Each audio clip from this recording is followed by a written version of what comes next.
Let's slow this down to take a closer look. That's an egg-shaped UAP suspended from a 150-foot long line. We're told the craft is about 20 feet long. The egg suspended in a cradle. And look how careful the pilot is as they bring their precious cargo into land. Let's freeze frame here to look at one of the clearest images of a UAP ever taken. This is no blurry light in a distant sky. The source of the footage putting themselves at incredible risk to record this UAP retrieval. I'm going to give you a couple of reasons why this is not a balloon, and they're pretty obvious once you start looking at it in this way. So when you see the actual egg itself in the cradle below the helicopter, it is moving at a very steady pace. You know, it's 150 feet down. This thing has weight. So the helicopter's moving, and you could see by the rope or the line moving that the helicopter's moving, I won't say all over the place, but the helicopter is moving around. And it is having essentially zero effect on the inertia on the egg. So this thing is heavy. And the second piece of it is when it touches the ground, it maintains all of the momentum, because you can see the helicopter is going from left to right, the egg is going from left to right, and when it touches the ground, it continues to move to the right with all of the momentum that the helicopter had put into it when it set down. So it has mass. It has significant mass to continue to move after it gets set down like this, right? And it continues to go. It just keeps going. I mean, it could be on a hill, but I doubt they would drop this on a hill. That would make absolutely zero sense. This has to be a flat area, right? These guys know what they're doing. They're going to drop this thing somewhere where it's not going to roll down the hill. And the shadow, right? Here's another piece of it. Somebody was saying, well, how does the shadow doesn't make any sense if the helicopter has the light on it? Well, the helicopter's not shining a light down as far as I can tell. I mean, maybe it is, but if it is, it has almost no intensity, because there is zero shadow being produced under the egg. And I would expect as it would get closer to the ground, you would see shadowing off to at least a little bit on this side, and it's just not there. All shadow is coming from off camera over here to the top left. And that light is coming from an artificial source. I don't believe it's the moon. When the moon is this low in the sky to create that much of a shadow, it just does. I don't think it has enough intensity to cast this much of a shadow, right? This is a pretty high contrast from everything around it. So I think it's going to be an artificial light source coming from off to the side. No idea what it's going to be, but it looks like it's not very high off the ground, just from looking at the length of the shadow.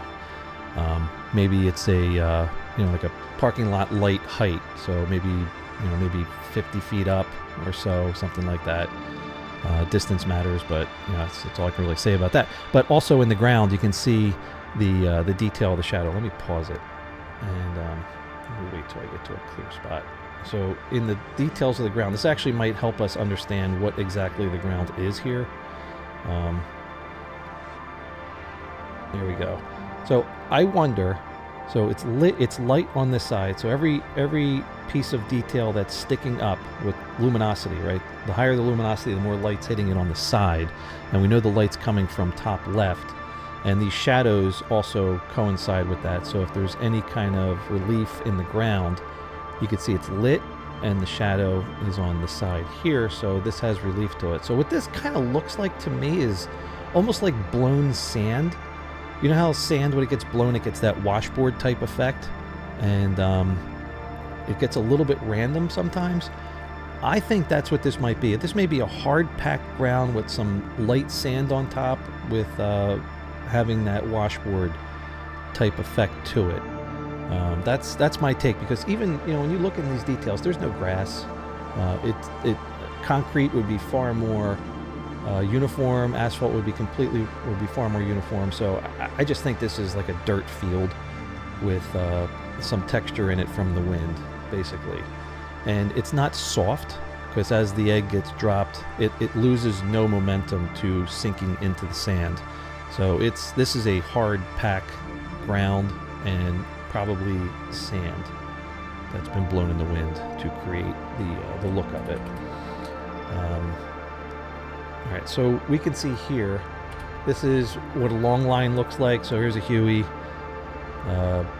It could be 150 feet, could be 200 feet. I didn't do the math on it, but you can see it's pretty far down. And the reason why I'm showing this is because the other thing was, if people were saying if this was being lowered from a helicopter, there would be wind, like a crazy amount of wind.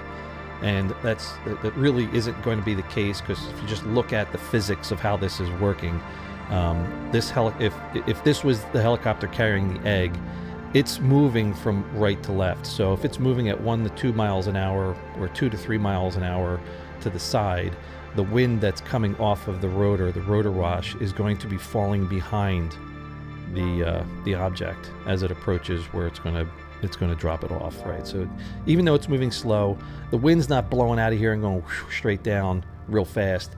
There's a lot of fluid dynamics involved in the atmosphere and everything. So the wind is going to take time to get down to the ground, and by the time it gets down there, it's going to be behind the object. All right. And I also have another demonstration that shows with a. Is it here? Yeah. So I'll play this. This is long line training with a similar helicopter, and you can see we have basically something here that's almost like a sail, right? This is one of those buckets they use for picking up water to drop on wildfires. And even though the helicopter is staying fairly stationary above it, it's not really being bothered by it at all. It's like right here, it's just staying flat. So his shirt is blowing a little bit, so there is wind coming down, but due to the distance between the ground and the helicopter itself, all that gets so distributed into, the air around it, that the energy from the helicopter going up and the wind going down, that wind is just getting absorbed into all of the air that's all around and below the helicopter. So it's not like it's a straight shot right to the ground. All right, now I'm going to do something else. Here is a look at this from an audio standpoint. So the News Nation has, in their footage, they have audio. Right now, what I wanted to do is see if the audio of the helicopter matches what sounds like a Huey, right? And it does to my ears. So let me play it for you. I go back and forth between the two, and let me kick that off.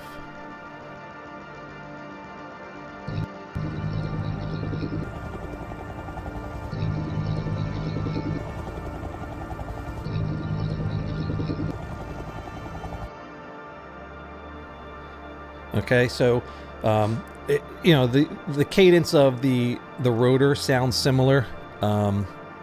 There's some background kind of like rumble sound that is probably just something within the Huey that just makes that, and I hear that in both. What bothers me about this is I don't know why. That's the only thing I want to say. I don't know why the audio was recorded. Okay, when you have a camera system that's designed to do something very specific, right? Like looking at it's like your maybe it's your haul line camera or your long line camera. It's going to be hard mounted to the bottom of your helicopter, and its job is to allow you to, number one, see your payload, help with alignment, and look for problems. There's no reason for audio to exist, and in fact, this video that's on YouTube has no audio to it, I don't think. At least not the helicopter sound audio, because I was looking for something to compare it to, and I couldn't find it. So that is confusing to me as why, right? Why is there audio here? So if it's News Nation doing an embellishment for the video to make it more interesting, it could be that. At least they selected the right sound, in my opinion.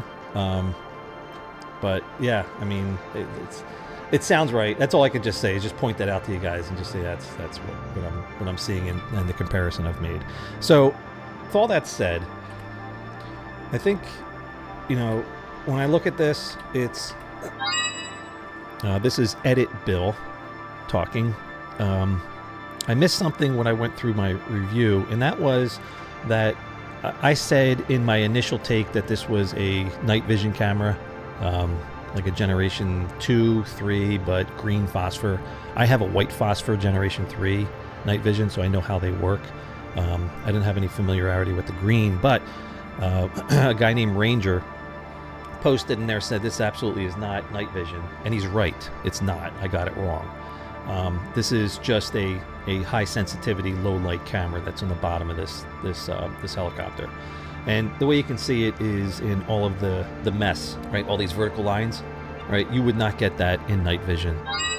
Clearly, this egg has mass. It's not a balloon.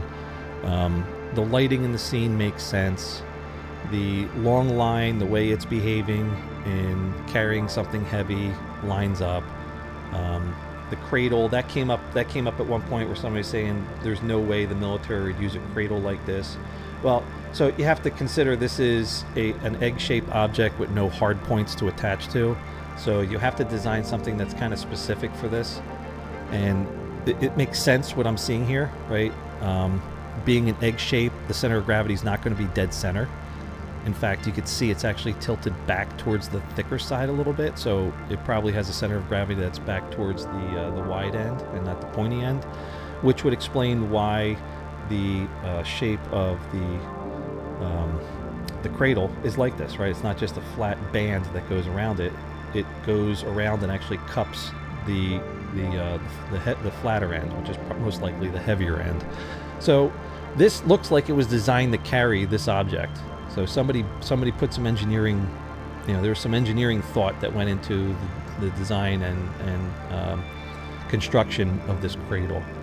So yeah, I think that's where I am with this. I don't know how much more detail or data we can get out of this clip, but everything I'm seeing here lines up from a physics standpoint and behaviors of everything that I'm seeing. So I don't know, it's a heavy egg. I really don't know what else to say at this point. There was conversation in the interview that goes way beyond just me looking at what the camera picked up, right? They get into a whole bunch of other stuff, but I'm focusing just on this. This is what I know about.